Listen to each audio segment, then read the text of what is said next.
اولاد اللہ تعالیٰ کی عظیم نعمت ہے.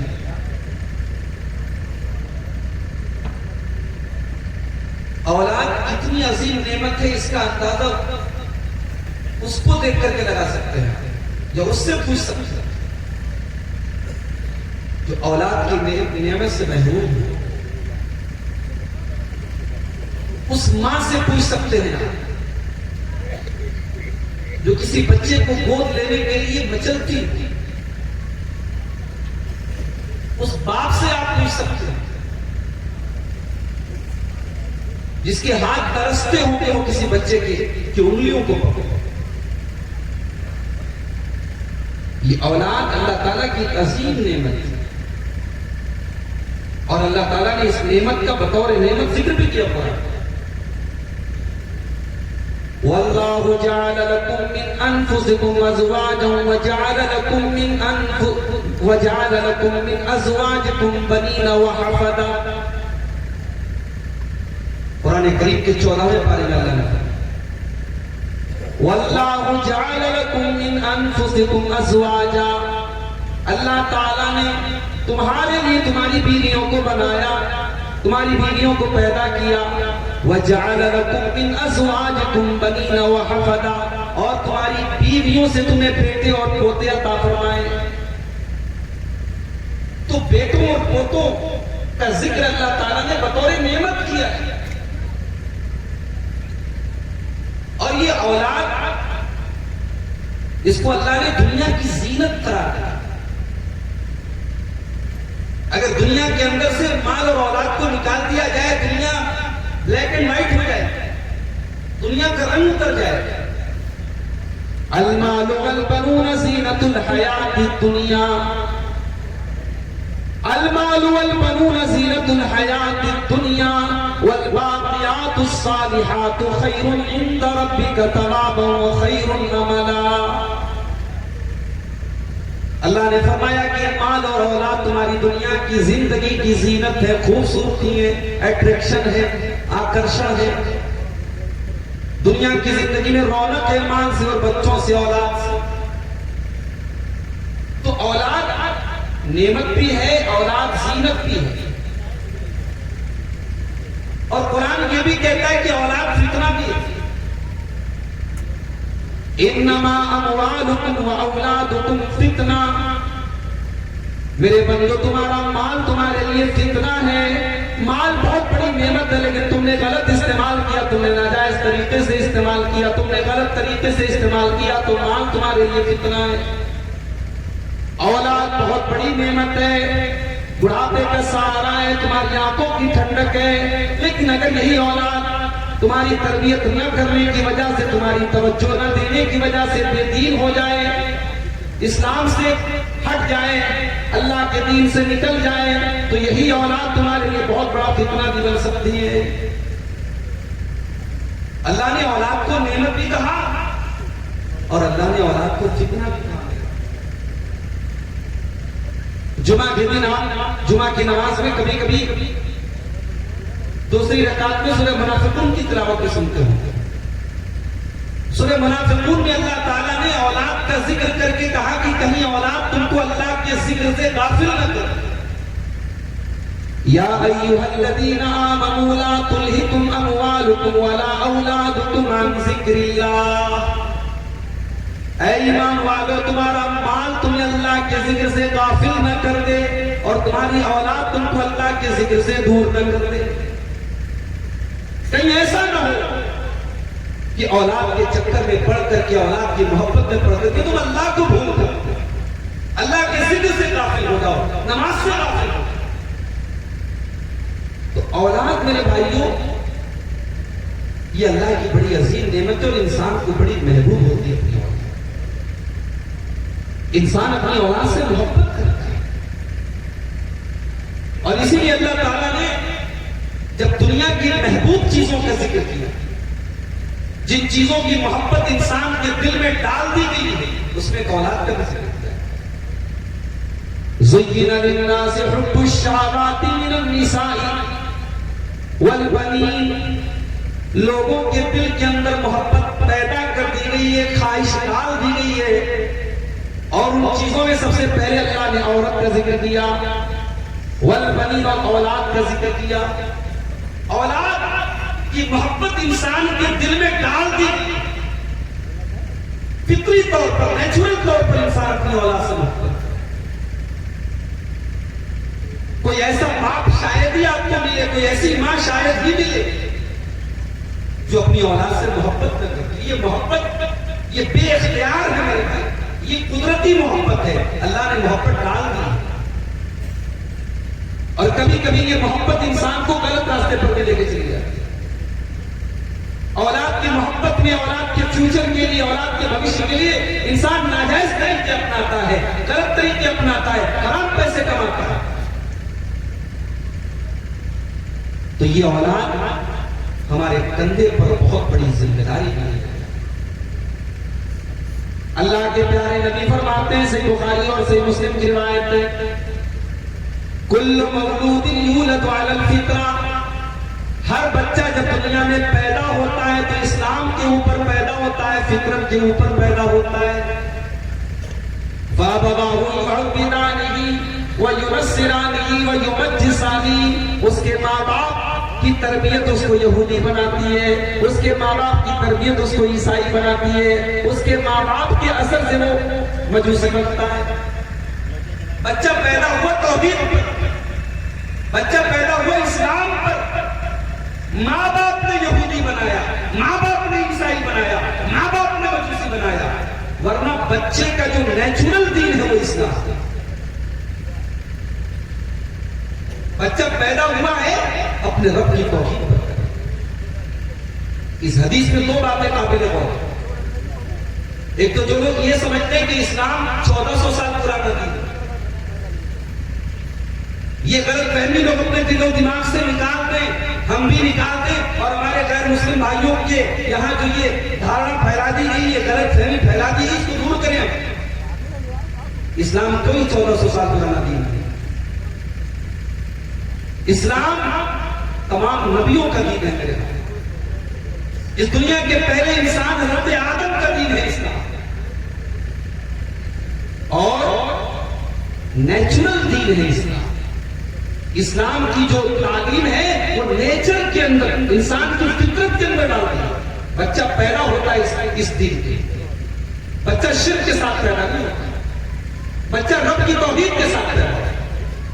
اور دوسرا نقطہ اس حدیث سے یہ معلوم ہوا کہ بچے کے عقیدے پر، اس کے اخلاق پر، اس کی سیرت پر، اس کے کیریکٹر پر سب سے بڑا پربھاؤ اگر کسی کا پڑتا ہے، سب سے بڑا اثر اگر کسی کا پڑتا ہے تو اس کے ماں باپ کا۔ آج ہمیں اور آپ کو اس بات پر غور کرنے کی ضرورت ہے۔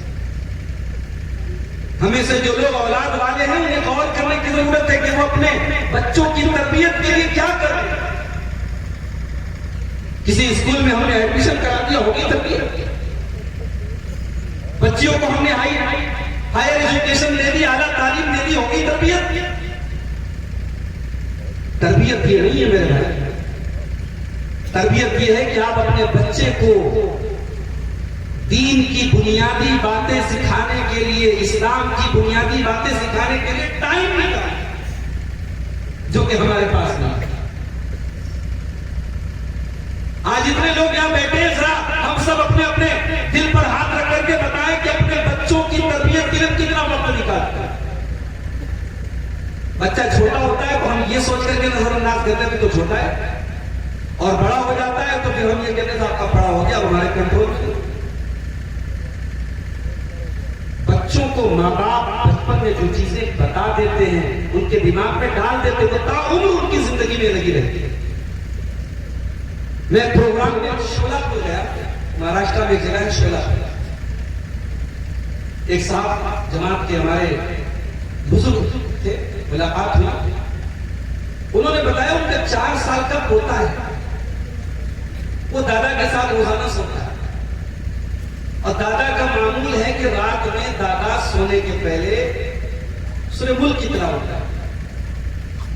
سورہ ملک قرآن کریم کی 29ویں پارے کی پہلی سورہ، ہمیں سے بہت سارے بزرگوں کو بھی یاد نہیں ہوتی، بڑے بڑوں کو بھی یاد نہیں ہوتی، وہ صاحب بتانے لگے کہ میرا 4 سال کا پوتا میرے منہ سے روزانہ قرآن کی سورہ ملک کی تلاوت سن کر کے اس نے یاد کر دیا اور سورہ ملک جو ہے وہ سنا دیا. یہ تربیت کا اثر ہے. دادا نے کہا نہیں کہ تم اس کو یاد کرو، وہ تو سن کر کے یاد کیا. آج اگر ہمیں اس بات کی شکایت ہے کہ ہماری نسلیں بگڑ رہی ہیں، ہمارے بچے تباہ ہو رہے ہیں، ہماری نوجوان نسل تباہ ہو رہی ہے، تو کہیں نہ کہیں اس کی ریسپانسبلٹی اور اس کی ذمہ داری ہمارے کندھوں پر آتی ہے. اللہ نے ہم کو صرف اس بات کا مکلف نہیں کیا ہے کہ بچوں کا آپ اسکول میں ایڈمیشن کرا دیں، اس کی تعلیم کا بندوبست کر دیں، بس. اللہ نے ہمارے کندھوں پر ان بچوں کی ذمہ داری ڈالی. اللہ کے پیارے نبی فرماتے ہیں کلکم راع وکلکم مسئول عن رعیتہ، تم میں سے ہر انسان ذمہ دار ہے، گارجین ہے، سرپرست ہے، اور اس کی سرپرستی کے بارے میں کل قیامت کے دن سوال کیا جائے گا. فالرجل راع علی اہل بیتہ، مرد ذمہ دار ہے اپنے اہل بیت کا، اپنی فیملی کا، اپنے پریوار کا، اپنے گھر والوں کا، اور اس کے گھر والوں کے بارے میں اس سے سوال کیا جائے گا، اس کے بیوی بچوں کے بارے میں اس سے سوال کیا جائے گا، اس کی اولاد کے بارے میں سوال کیا جائے گا.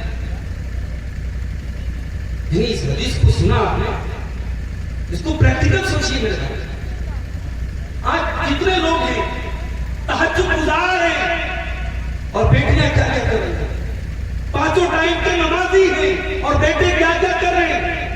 کل اللہ کی بارگاہ میں جب ہم سے پوچھا جائے گا کہ یہ بیٹے یہ بیٹیاں یہ تیری گردن پر اللہ کی امانت تھی، اللہ کی ذمہ داری تھی، تو نے اس کو نبھایا کہ نہیں نبھایا، کیا جواب دے گا؟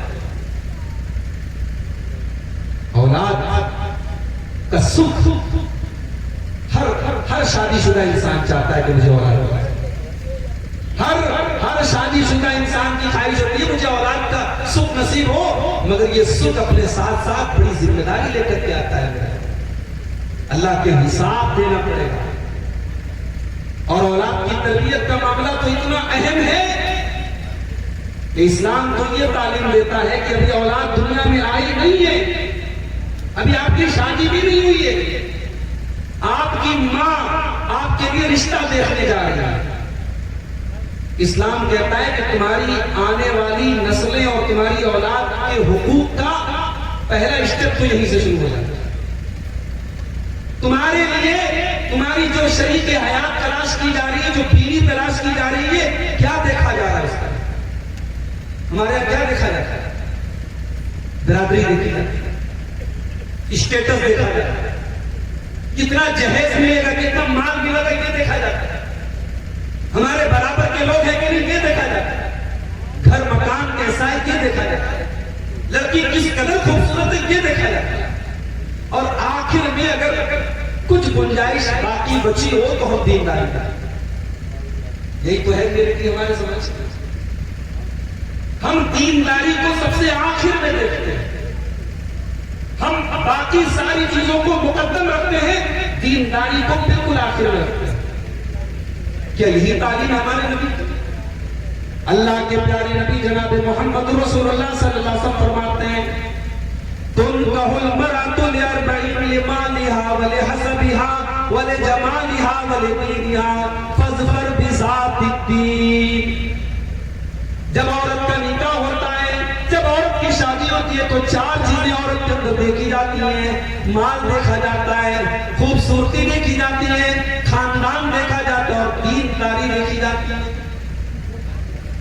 علماء کہتے ہیں کہ یہودیوں کیا مال دیکھا جاتا تھا، عیسائیوں کیا خوبصورتی دیکھی جاتی تھی، اہل عرب میں حسب و نسب دیکھا جاتا تھا. اور اسلام نے آ کر کے یہ تعلیم دی کہ تم دینداری دیکھو، تم دین دیکھو. اللہ کے نبی فرماتے ہیں فاظفر بذات الدین، تم دیندار عورت کو اپنے گھر میں لے کر کے آ جاؤ، تم کامیاب ہو جاؤ. میرے پیارے ساتھیوں، آج کے گھروں کا سکون چھین لیا گیا ہے. آج ساس بہو اگر جھگڑے گھروں کے اندر ہیں، آج کے گھروں کے اندر سے برکت اٹھ چکی ہے، تو اس کی سب سے بڑی وجہ یہ ہے کہ ہم نے رشتوں کے اندر دینداری کو ترجیح دینا بند کر دیا. کتنی دیندار لڑکیاں ہیں، اچھی پڑھی لکھی ہیں، عالمہ ہیں، فاضلہ ہیں، صوم و صلات کی پابند ہیں، مگر ان کے رشتے نہیں مل رہے. کیوں؟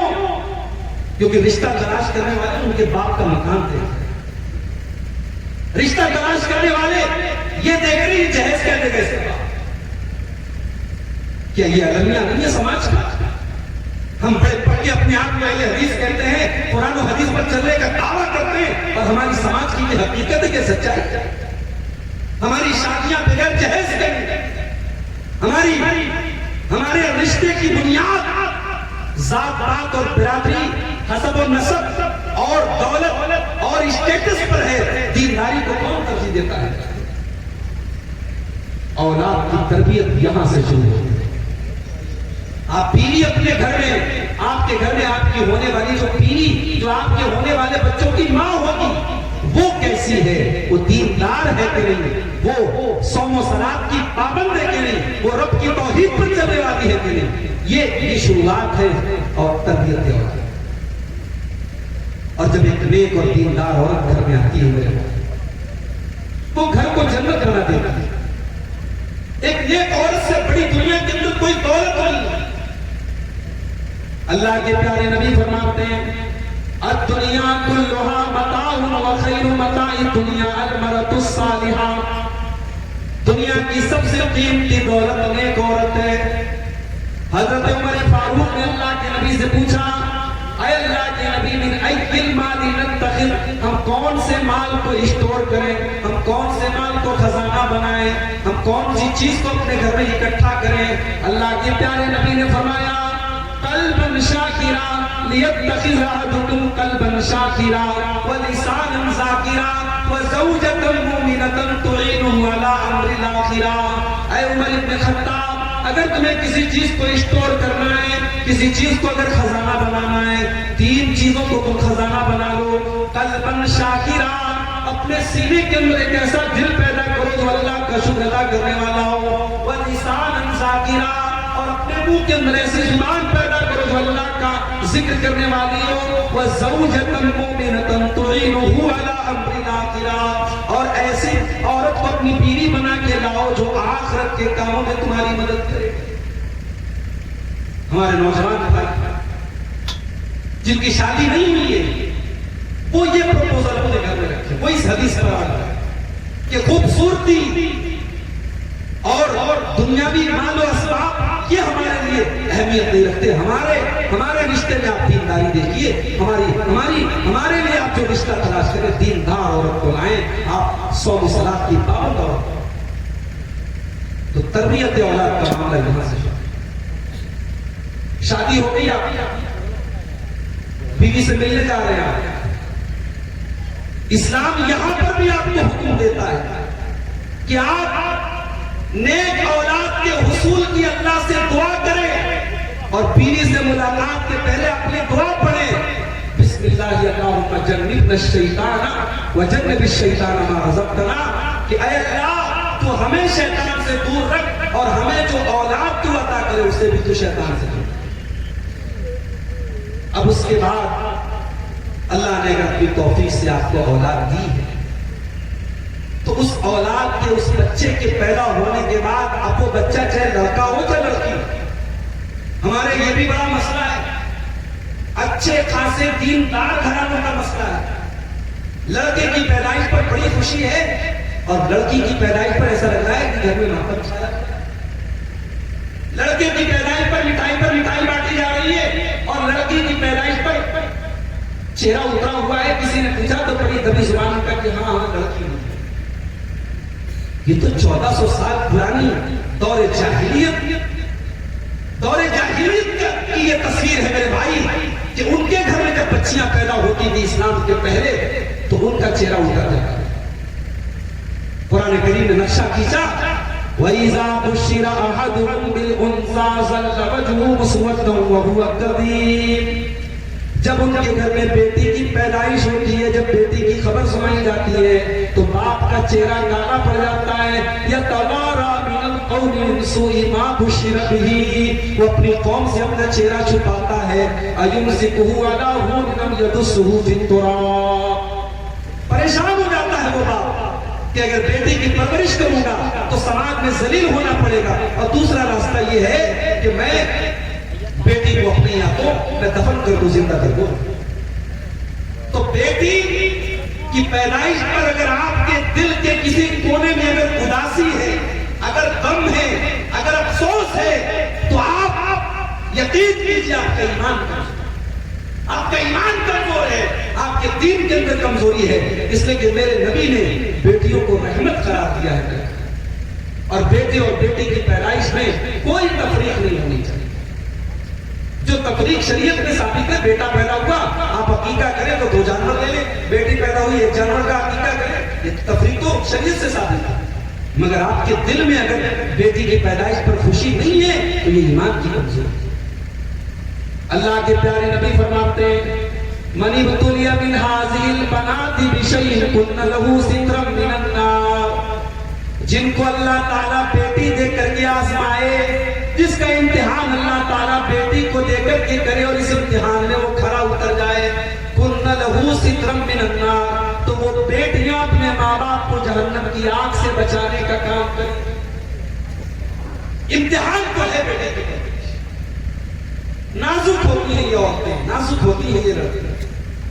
اللہ کے نبی نے ان عورتوں کو شیشہ کہا۔ کبھی آپ نے دیکھا ہوگا فلپ کارٹ سے، امیزون سے جب آپ کوئی سامان منگاتے ہیں نا، تو جو شیشے کا سامان ہوتا ہے اس کی پیکنگ بہت الگ ہوتی ہے، اس پر لکھا ہوتا ہے ہینڈل وتھ کیئر، اس کو احتیاط سے اٹھائیں، اس کے اندر شیشے کا سامان۔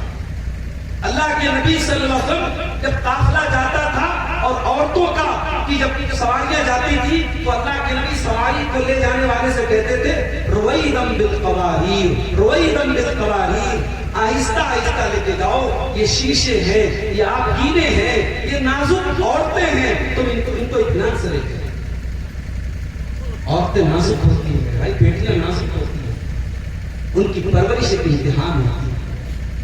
پھر وہ جیسے جیسے بڑی ہوتی ہیں پھر اور چیلنجز بڑھتے ہیں، ان کی تعلیم اور ان کی تربیت کے ساتھ ساتھ پھر یہ مسئلہ ہوتا ہے کہ ان کے دامن پر کوئی چھینٹا نہ رہے، زمانے کی ہوسناک نظروں سے ان کو بچانا بھی ہے، ان کو بدکاری اور بے حیائی کے اس ماحول سے بچانا بھی ہے۔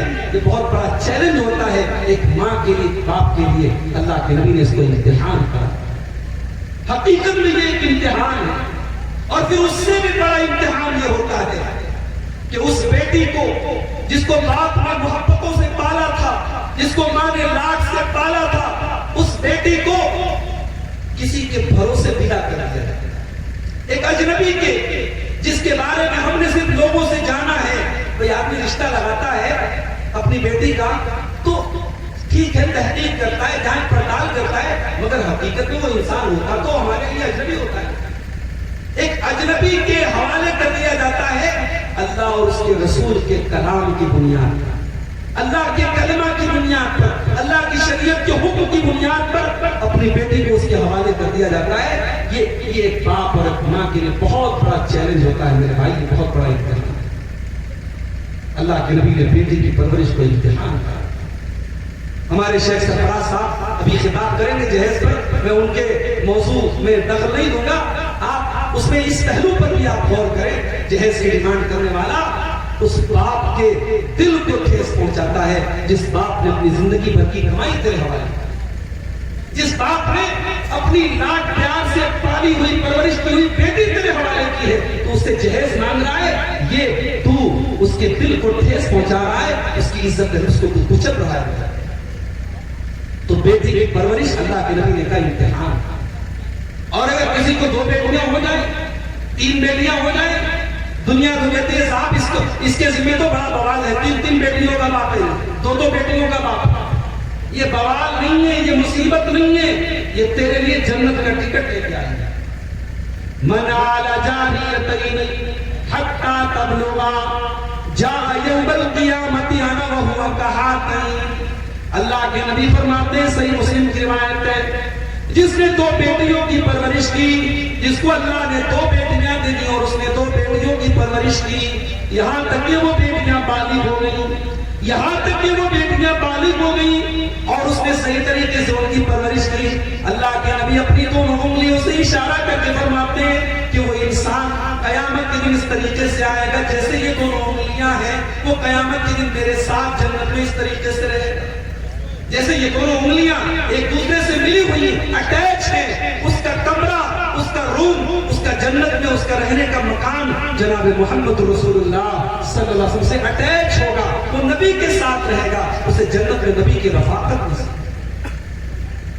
تو بچہ پیدا ہو چاہے بچی پیدا ہو، تفریق نہیں کرنا ہے. اب پیدا ہوا، اب اسلام یہ کہتا ہے کہ آپ 7ویں دن عقیقہ کریں اور بچے یا بچی کا اچھا سا نام رکھیں. اب بچہ بڑا ہوا،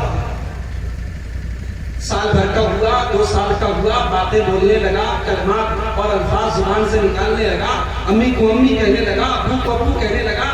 اب شریعت کہتی ہے تربیت شروع، تربیت شروع.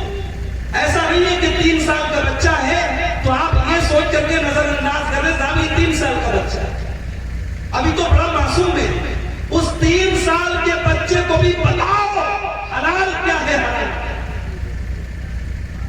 بھئی ہمیں لگتا ہے یہ تو بڑی بھاری بات ہو جائے 3-4 سال کے بچے کو حلال و حرام کے بارے میں بتائیں. آئیے میں آپ کو دلیل دے دیتا ہوں. اللہ کے پیارے نبی مسجد میں بیٹھے ہوئے، آپ کے نواسے حضرت حسن رضی اللہ تعالیٰ عنہ جن کی عمر 3 یا 4 سال کی ہے، وہ مسجد کے اندر کھیل رہے ہیں. مسجد کے اندر کچھ کھجوریں رکھی ہوئی ہیں جو صدقہ کی کھجوریں ہیں. حضرت حسن رضی اللہ تعالیٰ عنہ ایک کھجور کو اٹھا کر کے منہ میں ڈال دیتے ہیں. اللہ کے پیارے نبی کی نظر پڑ جاتی ہے کہ میرا نواسا صدقہ کی کھجور کو اپنے منہ میں ڈال رہا ہے. اگر اللہ کے نبی چاہتے بچے کے منہ سے وہ کھجور نکال کر کے پھینک دیتے، اس سے مسئلہ تو حل ہو جاتا، لیکن بچے کی تربیت نہ ہوتی. اللہ کے نبی نے کیسی تربیت کی میرے پیارے ساتھیوں، ذرا غور کرو. آپ نے حضرت حسن سے فرمایا جو 3 یا 4 سال کے بچے ہیں، آپ نے فرمایا بیٹا اس کو تو تھوک دے، اس کو نکال دے، اس کو منہ سے باہر کر دے. اما شعور لہنا لا ناکل الصدقہ، اے میرے بچے کیا تو نہیں جانتا تو محمد کا نواسا ہے، تو میرے اہل بیت میں سے ہے اور ہم صدقہ نہیں کھاتے، صدقہ ہمارے اوپر حرام. 4 سال کے بچے کو اللہ کے نبی حلال و حرام سکھا، اور ہم کہتے ہیں 4 سال کا بچہ بہت چھوٹا ہوتا ہے. تربیت وہاں سے شروع ہوتی ہے میرے بھائی. اگر آپ نے اس 4 سال کے بچے کو حلال و حرام سکھایا ہوگا تو کل جب وہ 20 سال کا ہوگا اور کمانے کے لیے اور تجارت کرنے کے لیے جب وہ میدان عمل میں آئے گا، اسے اپنے باپ کی نصیحت یاد ہوگی کہ میں تو 4 سال کا تھا، میرے باپ نے تب سے مجھے حلال و حرام سکھایا. تو تربیت یہ ہوتی ہے. اور آگے بڑھے، بچہ سمجھدار ہو گیا، 7 سال کا ہو گیا بچہ، آپ نماز پڑھنے کے لیے مسجد میں جا رہے ہیں، بچہ بیٹھ کر کے موبائل میں لگا ہوا ہے. اب شریعت کیا کہتی ہے؟ اس 7 سال کے بچے کو آپ اپنے ساتھ نماز پڑھنے کے لیے دیتے ہیں. حالانکہ شریعت کے حساب سے 7 سال کا بچہ بالغ نہیں ہے، بلوغت کے آثار بھی نمایاں نہیں، بھی نابالغ ہے. لیکن شریعت کیا کہتی ہے؟ اللہ کے پیارے نبی صلی اللہ علیہ وسلم فرماتے ہیں مروا اولادکم بالصلاۃ وهم ابناء 7 سنین، جب تمہارے بچے 7 سال کے ہو جائیں تو ان کو نماز کا حکم دو. وَاضْرِبُوهُمْ عَلَيْهَا وَهُمْ أَبْنَاءُ 10، اور جب وہ 10 سال کے ہو جائیں اور نماز نہ پڑھے تو تم ان کی پٹائی کرو. بچہ 7 سال کا ہو گیا، نماز پڑھنے کا حکم دو، اور 10 سال کا ہو گیا اور نماز نہیں پڑھتا تو اللہ کے نبی جو رحمت للعالمین ہے، رحمت کائنات ہے، آپ تیرے بچے کی پٹائی کرو، بچے کو مارو. یہ مارنے کا حکم کیوں دیا بھائی؟ اتنی سختی کیوں کی؟ اس لیے کہ جو بچہ 7 سال کی عمر سے لے کر کے 10 سال کی عمر تک اپنے باپ کے ساتھ 5 ٹائم کی نماز میں گیا ہوگا، بارش کے موسم میں اس نے فجر پڑھی ہوگی، جاڑے کی سردی کی راتوں میں اس نے اٹھ کر کے اپنے باپ کے ساتھ ٹھنڈے پانی سے وضو کر کے فجر پڑھی ہوگی، اور مئی اور جون کی سخت گرمی میں اس نے ظہر پڑھی ہوگی. اور 10 سال کا ہونے کے بعد اگر وہ نماز نہیں پڑھتا ہے، اس کا مطلب کہ وہ بچہ شرارت کر رہا ہے، اور وہ جان بوجھ کر کے نماز کے معاملے میں کوتاہی کر رہا ہے، اب اسے حکم نہیں دیا جائے گا، اسے پچکارا نہیں جائے گا، اسے پیار سے نہیں کہا جائے گا، اسے مار کر کے مسجد میں لے کے جایا جائے گا۔ یہ ہے اسلام، یہ ہے تربیت اولاد۔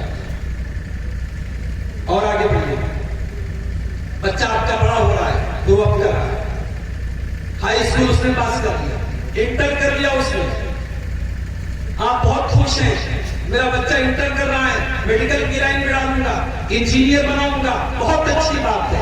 میں ویلکم کرتا ہوں اپنے گارجین حضرات کو جو اپنے بچوں کو ڈاکٹر بنانا چاہتے ہیں۔ ہماری قوم کو اچھے ڈاکٹروں کی ضرورت ہے، ہماری قوم کو اچھے انجینئروں کی ضرورت ہے، ہماری قوم کو آئی ایس آفیسرز کی ضرورت ہے، ہماری قوم کے لوگ پولیس عملے کے اندر آئے، ہمیں ضرورت ہے۔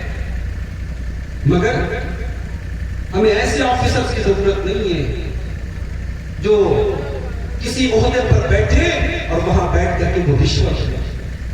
ہمیں ایسے ڈاکٹرز کی ضرورت نہیں ہے جو ڈاکٹر تو بن جائیں مگر ان کا مقصد قوم کی خدمت کرنا نہیں، مریضوں کا خون چوسنا۔